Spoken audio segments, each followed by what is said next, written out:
আমি এসে গরুর গাড়ি যাচ্ছিল, তাতে এসে ঢুকে গেছে। কোন দিক থেকে যাচ্ছিল গরুর গাড়িটা?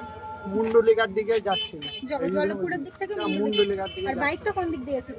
বাইকটাও জগৎবল্লভপুর থেকে মুন্ডলিকার দিকে। আচ্ছা, বাইকটা কি বেশি স্পিড ছিল নাকি? না, আমরা তো অ্যাক্সিডেন্ট হওয়ার পরে যেটা কি দেখলে এসে কি দেখলে? এসে দেখি সব পড়ে আছে। কতজন আহত হয়েছে? 3 জনই আহত হয়েছে।